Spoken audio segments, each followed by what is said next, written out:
Hello साथियों, नमस्कार, जय श्री राम। आप सभी साथियों का हमारे इस यूट्यूब चैनल में स्वागत, वंदन, आभार। मंजिल उन्हें नहीं मिलती जिनके ख्वाब बड़े होते हैं, बल्कि मंजिल उन्हें मिलती है जो जिद पर अड़े होते हैं। साथियों, जिद पर अड़े रहना है, लगातार प्रयास करते रहना है, लगातार मेहनत करते रहनी है, सफलता अवश्य मिलेगी। आज हम SSC GD important 25 question discuss करेंगे और सभी क्वेश्चनों में बीच बीच में तोड़ मरोड़ की जानकारी भी आपको दी जाएगी।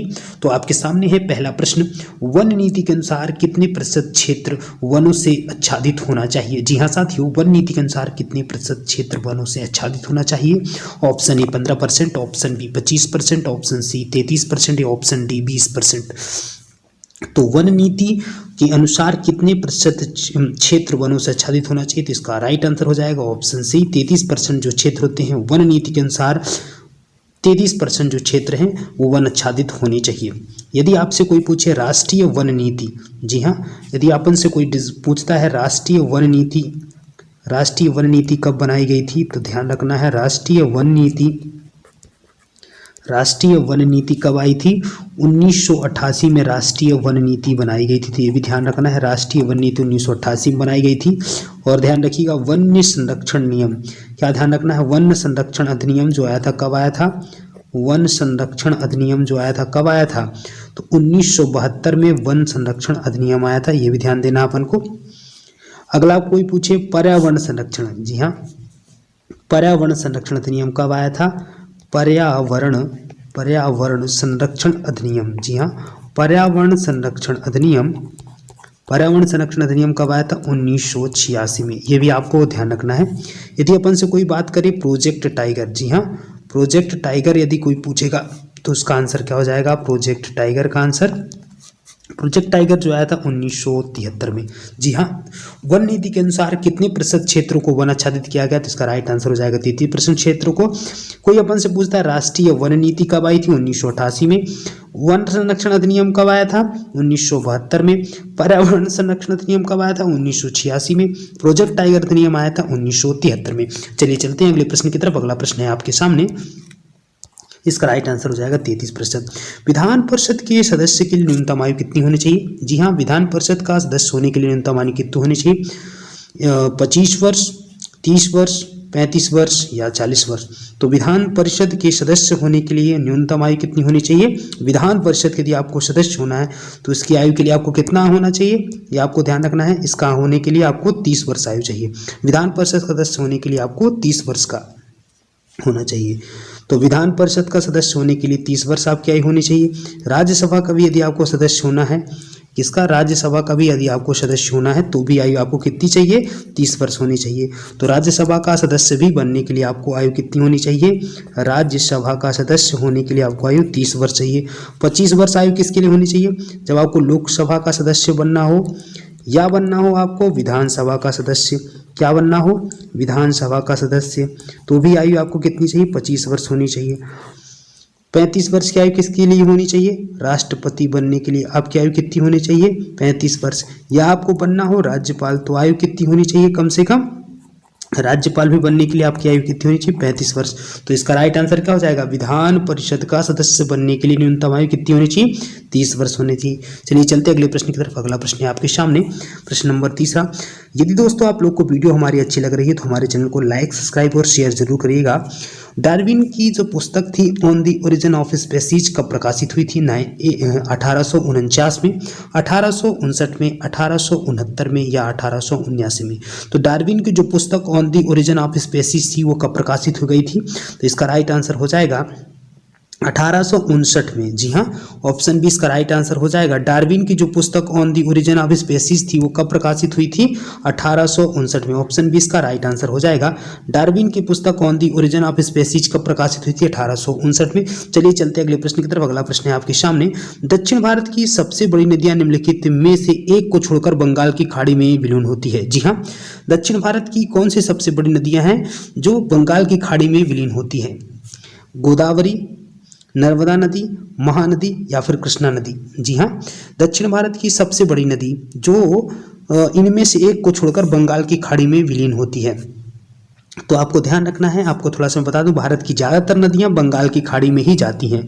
भारत की कुछ नदियां, जैसे कि हम बात करें नर्मदा नदी जो होती है और ताप्ती नदी जो होती है, ये नदियां कहाँ जाती है? अरब सागर में गिरती हैं। अपन से प्रश्न क्या पूछा गया कि दक्षिण भारत की सबसे बड़ी नदियां निम्नलिखित में से एक को छोड़कर जो बंगाल की खाड़ी में विलीन होती है, तो उसका राइट आंसर क्या हो जाएगा? नर्मदा नदी इसका राइट आंसर हो जाएगा। क्या हो जाएगा? नर्मदा नदी। बाकी सारी नदियाँ, गोदावरी नदी, महानदी, कृष्णा नदी, ये सारी नदियाँ कहाँ जाती हैं? बंगाल की खाड़ी में सारी नदियाँ जाती। कहाँ जाती हैं? बंगाल की खाड़ी में। तो ये भी ध्यान रखना है, ठीक है। नर्मदा नदी और जो ताप्ती नदी होती हैं वो अरब सागर में गिरती हैं। चलिए चलते हैं अगले प्रश्न की तरफ। अगला प्रश्न है आपके सामने, इसका राइट आंसर हो जाएगा शारदा अधिनियम का संबंध किससे है? बाल विवाह से, सती प्रथा से, विधवा पुनर्विवाह से या शिशु हत्या से? तो जो शारदा विवाह का संबंध हो जाएगा इसका संबंध किससे से होता है? ये भी ध्यान रखना। शारदा अधिनियम का जो संबंध है वो किससे था? बाल विवाह से शारदा अधिनियम का संबंध था। जी हाँ। सती प्रथा का संबंध, सती प्रथा विलियम बेंटिंक इसका राइट आंसर होगा। और राजा राम मोहन राय, राजा राम जो मोहन राय थे, राजा राम मोहन राय का बहुत ही बड़ा योगदान था। राजा राम मोहन राय का सती प्रथा को बंद करवाने में राजा राम मोहन राय, ये भी आपको ध्यान देना है। राजा राम मोहन राय को राजा की जो उपाधि किसने दी थी? अकबर द्वितीय ने दी थी। तो ये भी ध्यान देना है, अकबर द्वितीय द्वारा राजा की उपाधि मोहन राय, इनका पहले नाम था राम मोहन राय, तो राजा की उपाधि राजा राम मोहन राय इनको हो गए थे। अकबर द्वितीय द्वारा इनको राजा की उपाधि दी गई थी। चलिए चलते अगले प्रश्न की तरफ। अगला प्रश्न है आपके सामने, तरंग और कण दोनों ही प्रकृति दर्शाने वाले कण हैं। जी हाँ, तरंग और कण दोनों ही प्रकृति दर्शाने वाले कण हैं। प्रोटॉन, इलेक्ट्रॉन, मेसॉन या न्यूट्रॉन? तो क्या हो जाएगा? तरंग और कण दोनों ही प्रकृति जो दर्शाने वाले कण होते हैं, उसका राइट आंसर क्या हो जाएगा? इलेक्ट्रॉन इसका राइट आंसर हो जाएगा। तरंग और कण दोनों ही प्रकृति दर्शाने वाले जो कण हैं, तो इसका राइट आंसर क्या हो जाएगा? इलेक्ट्रॉन इसका राइट आंसर हो जाएगा। इसका राइट आंसर क्या हो जाएगा? इलेक्ट्रॉन। आपको ध्यान देना है, राइट आंसर इसका हो जाएगा इलेक्ट्रॉन। अच्छा, इस रिलेटेड कोई चीज़, इलेक्ट्रॉन पर चार्ज कितना होता है? 1.6 इंटू 10⁻⁻19 माइनस होता है चार्ज इसका। यदि प्रोटॉन पर कोई चार्ज पूछे तो प्रोटॉन में यही चार्ज जो होता है 1.6 × 10⁻⁻, जो 19 चार्ज होता है। पॉजिटिव में जो चार्ज होता है वो प्रोटॉन में होता है। कोई पूछे अपन से परमाणु संख्या किसे कहते हैं? परमाणु संख्या किसे कहते हैं? तो परमाणु संख्या जो होती है, एक मिनट थोड़ा सा क्लियरली आपको लिख लेना है, अच्छे से लिख लीजिए। 10⁻⁻19 ये इसका राइट आंसर होगा। चलिए थोड़ा सा दूसरे कलर से आपको लिखवा देता हूँ। मैंने क्या बोला आपको? परमाणु संख्या। जी हाँ, क्या लिखना है? परमाणु जो संख्या होती है, परमाणु संख्या किसे कहते हैं? तो परमाणु संख्या जो अपन बोलते हैं वो बोलते हैं प्रोटॉनों की संख्या। कोई क्या पूछेगा परमाणु संख्या किसे कहते हैं? तो प्रोटॉनों की जो संख्या होती है, प्रोटॉनों या इलेक्ट्रॉनों की संख्या, ये लिख लीजिएगा। प्रोटॉनों या इलेक्ट्रॉनों की संख्या जो होती है वो परमाणु संख्या कहलाती है। परमाणु द्रव्यमान क्या होता है? परमाणु द्रव्यमान, क्या? परमाणु द्रव्यमान, तो उसमें क्या होता है? न्यूट्रॉन जो होते हैं, न्यूट्रॉन प्लस प्रोटॉन का जो योग होता है उसी को अपन क्या बोलते हैं? परमाणु द्रव्यमान बोलते हैं। ध्यान रखिएगा। चलिए चलते हैं अगले प्रश्न की तरफ। अगला प्रश्न आपके सामने, निम्नलिखित में से कौन सा जंतु द्विलिंगी होता है? जी हाँ, द्विलिंगी कौन सा होता है? मधुमक्खी, एस्केरिस, जोंक या मक्खी? जी हाँ साथियों, इनमें से कौन सा जो है जंतु होता है तो द्विलिंगी होता है? तो उसका राइट आंसर क्या हो जाएगा? द्विलिंगी कौन सा होता है? जोंक जो होती है वो द्विलिंगी होती है। निम्नलिखित में से कौन सा जंतु यदि कोई पूछेगा द्विलिंगी होता है तो जोंक इसका राइट आंसर हो जाएगा। ध्यान रखना, ऑप्शन सी इसका करेक्ट आंसर हो जाएगा। चलिए चलते हैं अगले प्रश्न की तरफ। अगला प्रश्न है आपके सामने, SGST का पूर्ण रूप है? जी हाँ, SGST का पूर्ण रूप क्या है? Sale and goods service tax, sale goods and skill tax, या state goods and service tax, या स्टेट एंड गुड टैक्स? तो आपको ध्यान देने दीजिए, कोई आपसे पूछे जीएसटी का फुल फॉर्म क्या होता है तो आपको क्या देखना है? Goods and service tax. तो SGST का फुल फॉर्म क्या हो जाएगा? यदि आपसे कोई पूछे जीएसटी का फुल फॉर्म, जीएसटी को अप्लाई किया गया था, भारत में लागू किया गया था 1 जुलाई 2017 को, तो ये भी ध्यान रखना है। यदि आपसे कोई पूछे जीएसटी का भारत में लागू किया गया था 1 जुलाई 2017 से जीएसटी को भारत में इम्प्लीमेंट कर दिया गया था। इस प्रश्न का राइट आंसर क्या हो जाएगा? यदि कोई आपसे पूछे SGST का पूर्ण रूप क्या है तो क्या हो जाएगा? इसका राइट आंसर का एसजीएसटी का पूर्ण रूप क्या होता है? State goods and service tax. क्या हो जाएगा? State goods and service tax. क्या हो जाएगा? State goods and service tax का राइट आंसर हो जाएगा। एसजीएसटी का फुल फॉर्म, जीएसटी का full form goods and service tax कब अप्लाई हुई? 1 जुलाई 2017 को। चलिए चलते अगले प्रश्न की तरफ। संयुक्त राष्ट्र संघ के महासंयुक्त सचिव की नियुक्ति किसके द्वारा की जाती है? महासभा, सुरक्षा परिषद, अंतर्राष्ट्रीय न्यायालय या ऑप्शन डी सुरक्षा परिषद की सिफारिशों पर महासभा। तो जो संयुक्त राष्ट्र संघ के महासचिव होते हैं उनकी नियुक्ति किसके द्वारा की जाती है? उनकी जो नियुक्ति होती है वो सुरक्षा परिषद की सिफारिशों पर महासभा करती है। जी हाँ, संयुक्त राष्ट्र संघ के महासचिव की जो नियुक्ति होती है वह सुरक्षा परिषद की सिफारिशों पर महासभा के द्वारा की जाती है। अंतर्राष्ट्रीय न्यायालय का मुख्यालय कहाँ पे है? द हेग नीदरलैंड में इसका मुख्यालय है। कहाँ पे है? द हेग नीदरलैंड पर इसका मुख्यालय है। तो ये भी आपको ध्यान देना है। चलिए चलते हैं अगले प्रश्न की तरफ। अगला प्रश्न आपके सामने, वायुमंडलीय दाब में सहसा पतन किस बात का संकेत है? कि साफ मौसम रहेगा, कि तूफान का, वर्षा का या शीतल मौसम का? तो वायुमंडलीय दाब में यदि आपको दिखने लगे सहसा मतलब सहसा पतन की तरफ, यदि नीचे की तरफ हो जाने लगे तो इसका मतलब है कि तूफान आने वाला है। जी हाँ, क्या ध्यान रखना है कि वायुमंडलीय दाब में यदि आपको सहसा पतन महसूस हो तो इसका आंसर क्या हो जाएगा कि उसमें ये समझ लेना चाहिए कि तूफान आने वाला है। चलिए चलते हैं अगले प्रश्न की तरफ। अगला प्रश्न आपके सामने, वित्त आयोग का गठन किस अवधि के लिए होता है? जी हाँ, वित्त जो आयोग का गठन कितनी अवधि के लिए होता है? 2 वर्ष या प्रतिवर्ष या 5 वर्ष या राष्ट्रपति की इच्छा के अनुसार, जब और जैसे। तो जो वित्त आयोग का गठन होता है वो कब होता है? 5 वर्ष की अवधि के लिए उसका गठन किया जाता है। जी हाँ, वित्त आयोग का गठन 5 वर्ष की अवधि के लिए किया जाता है। तो इसका राइट आंसर क्या हो जाएगा? 5 वर्ष। 16वें, यदि आपको ये भी ध्यान रखना है, 16वें वित्त आयोग के अध्यक्ष कौन है?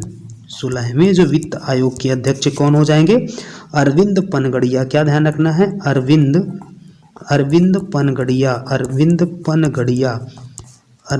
पनगड़िया हो जाएगा।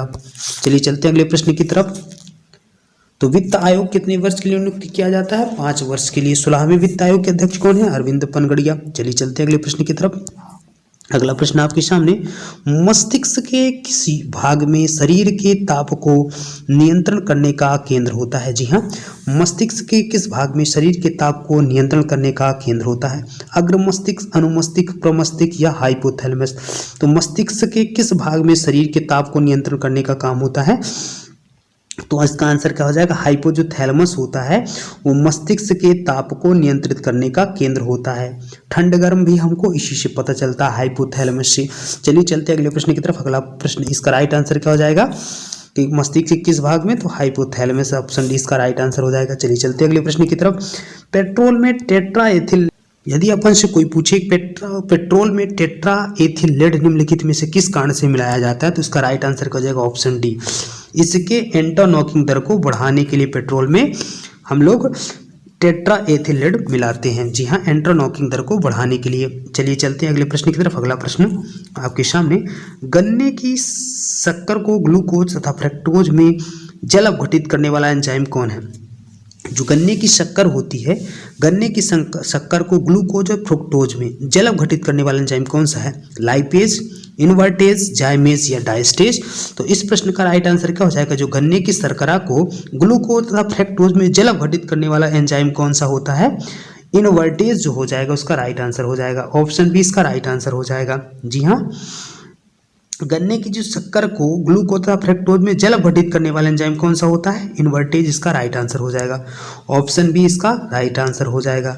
गन्ने की शक्कर को ग्लूकोज तथा फ्रक्टोज में जल अपघटित करने वाला एंजाइम इन्वर्टेज हो जाएगा। चलिए चलते हैं अगले प्रश्न की तरफ। अगला प्रश्न आपके सामने, मालवा, गुजरात और महाराष्ट्र किस शासक ने पहली बार जीता था? जी हाँ, मालवा को, गुजरात को और महाराष्ट्र को किस शासक ने पहली बार जीता था? हर्ष, स्कंदगुप्त, विक्रमादित्य या चंद्रगुप्त मौर्य। तो मालवा, गुजरात और महाराष्ट्र को पहली बार जो जीतने वाला शासक था वो कौन था? चंद्रगुप्त मौर्य था। तो इस प्रश्न का मालवा, गुजरात और महाराष्ट्र को जीतने वाला पहला शासक कौन था? चंद्रगुप्त मौर्य। चलिए चलते हैं अगले प्रश्न की तरफ। अगला प्रश्न आपके सामने, सांची किस कला व मूर्ति कला का निरूपण करता है? जैन, बौद्ध धर्म, ईसाई या मुस्लिम धर्म। तो सांची किस कला को बताता है, मतलब किस कला व मूर्ति कला का निरूपण है? जैन, बौद्ध, ईसाई या मुस्लिम। तो जो सांची होता है वो बौद्ध को बताता है। ठीक है, बौद्ध हो जाएगा। सांची किस कला व मूर्ति कला का निरूपण करता है? तो सांची जो है बौद्ध कला का निरूपण करता है। चलिए चलते अगले प्रश्न की तरफ। ऑप्शन बी इसका राइट आंसर हो जाएगा। चलिए चलते अगले प्रश्न की तरफ। मेगास्थनीज ने भारतीय समाज को कितनी श्रेणियों में विभाजित किया है? जी हाँ, मेगास्थनीज के अनुसार भारतीय समाज की कितनी श्रेणियां हैं? Option A 4, option B 5, option C 6 या ऑप्शन बी 7। मेगास्थनीज ने भारतीय समाज को कितनी श्रेणियों में विभाजित किया है? जी हाँ, मेगास्थनीज ने भारतीय समाज को कितनी श्रेणियों में विभाजित किया है? Option A 4, option B 5, option C 6, option D 7। तो मेगास्थनीज के अनुसार भारतीय समाज की जो श्रेणियां हैं वो 7 श्रेणियां हैं। ये इसका राइट आंसर हो जाएगा। ऑप्शन डी इसका राइट आंसर हो जाएगा। चलिए चलते अगले प्रश्न की तरफ। अगला प्रश्न आपके सामने, कौटिल्य के अर्थशास्त्र में किस पहलू पर प्रकाश डाला गया? जो कौटिल्य के द्वारा, चंद्रगुप्त मौर्य के गुरु कौटिल्य कि अर्थशास्त्र में किस पहलू पर प्रकाश डाला गया है? धार्मिक जीवन, आर्थिक जीवन, सामाजिक जीवन या राजनीतिक नीतियां। तो कौटिल्य के अर्थशास्त्र में किस पहलू पर प्रकाश डाला गया? उसका राइट आंसर हो जाएगा कौटिल्य के जो था उसके राजनीतिक जीवन में प्रकाश डाला गया था। इसका राइट आंसर हो जाएगा। चलिए चलते हैं अगले प्रश्न की तरफ। अगला प्रश्न आपके सामने, निम्न में से कौन सा क्षेत्र अशोक के साम्राज्य में सम्मिलित नहीं था? जी हाँ, अशोक के साम्राज्य में कौन सा क्षेत्र सम्मिलित नहीं था? बिहार, श्रीलंका, कलिंग या अफगानिस्तान। तो जो अशोक का जो साम्राज्य था उसमें कौन सा क्षेत्र सम्मिलित नहीं था? बिहार होगा, श्रीलंका होगा, कलिंग होगा या फिर अफगानिस्तान। तो श्रीलंका जो था वो अशोक के क्षेत्र में सम्मिलित नहीं था। तो ध्यान देना है, यदि कोई आपसे पूछे कौन सा क्षेत्र अशोक के साम्राज्य में सम्मिलित नहीं था, तो श्रीलंका इसका राइट आंसर हो जाएगा। श्रीलंका सम्मिलित नहीं था। अशोक ने अपने पुत्र पुत्रियों को इसके प्रचार, बौद्ध धर्म के प्रचार प्रसार के लिए श्रीलंका भेजा था। ये भी आपको ध्यान रखना है। चलिए चलते अगले प्रश्न की तरफ। अगला प्रश्न आपके सामने, किस स्तंभ में अशोक ने स्वयं को मगध का सम्राट बताया है? भाब्रू स्तंभ, क्वीन स्तंभ या रुम्मीनदेई स्तंभ या मक्की का लघु स्तंभ। तो किस स्तंभ में अशोक ने स्वयं को मगध का सम्राट बताया है? तो अशोक ने स्वयं को मगध का जो सम्राट है वो भाब्रू स्तंभ में बताया है। अशोक ने स्वयं को, ऑप्शन इसका राइट आंसर हो जाएगा। भाब्रू स्तंभ में स्वयं को अशोक ने अपने आप को क्या बताया है? सम्राट बताया है। ऑप्शन इसका राइट आंसर हो जाएगा। चलिए चलते हैं अगले प्रश्न की तरफ। अगला प्रश्न आपके सामने, संसदीय सरकार का सबसे महत्वपूर्ण लक्षण क्या है? जी हाँ, संसदीय सरकार का सबसे महत्वपूर्ण लक्षण क्या है? संसद की संप्रभुता, कार्यपालिका का विधायिका के प्रति सामूहिक उत्तरदायित्व या विधि का शासन या बहुमत का शासन। तो संसदीय सरकार का सबसे महत्वपूर्ण लक्षण क्या होता है? संसद की संप्रभुता, कार्यपालिका का विधायिका के प्रति सामूहिक उत्तरदायित्व या हो जाएगा विधि का शासन। संसदीय सरकार का सबसे महत्वपूर्ण लक्षण क्या हो जाएगा? तो इस प्रश्न का आंसर क्या हो जाएगा? कार्यपालिका का विधायिका के प्रति सामूहिक उत्तरदायित्व। तो ध्यान रखिएगा, इसका आंसर क्या हो जाएगा? कार्यपालिका का विधायिका के प्रति सामूहिक उत्तरदायित्व। चलिए चलते हैं अगले प्रश्न की तरफ। अगला प्रश्न आपके सामने, रेगिस्तान पौधों की बाह्य त्वचा पर मोम जैसे पदार्थ की परत पाई जाती है। यह पदार्थ है, रेगिस्तान पौधों की बाह्य त्वचा पर मोम जैसे जो पदार्थ की परत पाई जाती है, किस वजह से, कौन से पदार्थ की वजह से जो उनकी त्वचा मोम जैसे होती है? सेल्यूलोज, क्यूटीन, पेक्टिन या लिग्निन। तो इसका राइट आंसर क्या हो जाएगा? रेगिस्तान के जो पौधों की त्वचा पर मोम जैसे जो पदार्थ की परत पाई जाती है, किस वजह से पाई जाती है? क्यूटीन की वजह से उनमें मोम जैसी जो परत पाई जाती है। ऑप्शन बी इसका राइट आंसर हो जाएगा। चलिए चलते हैं अगले प्रश्न की तरफ। अगला प्रश्न आपके सामने, प्रोटीन की जानकारी प्रदान करने वाले डीएनए के भाग को क्या कहा जाता है? क्रोमोसोम, नाभिक, केंद्रक या जीन। तो प्रोटीन की जानकारी प्रदान करने वाले डीएनए के जो भाग को हम लोग क्या कहते हैं? क्रोमोसोम, नाभिक, केंद्रक या जीन। तो जो प्रोटीन की जानकारी प्रदान करने वाले जो डीएनए का भाग होता है उसको हम क्या बोलते हैं? जीन बोलते हैं।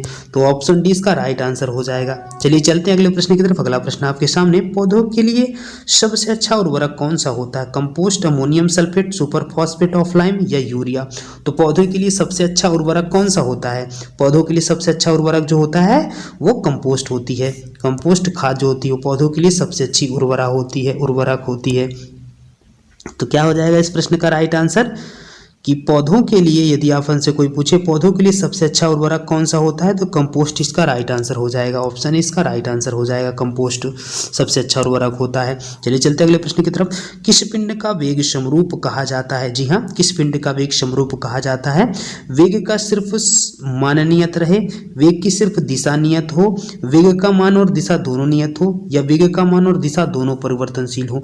तो किसी वेग का, यदि किसी पिंड का वेग समरूप कहा जाता है, मतलब उसका क्या होता है कि उसका क्या हो जाए, वेग का मान और दिशा दोनों नियत हो। यदि वेग का मान और दिशा दोनों नियत होंगी तो हम उसको क्या बोलेंगे? यदि वेग का राइट आंसर क्या हो जाएगा? किसी पिंड का वेग समरूप कहा जाता है जब उसका वेग का मान और दिशा दोनों नियत हो। जी हाँ, किसी पिंड का वेग समरूप कहा जाता है जब वेग का मान और दिशा दोनों नियत हो। तो ऑप्शन सी इसका राइट आंसर हो जाएगा। दोस्तों, यदि वीडियो आपको अच्छी लगी हो तो हमारे चैनल को लाइक, सब्सक्राइब और शेयर जरूर करिएगा। Thanks for watching this video. जय जय श्री राम।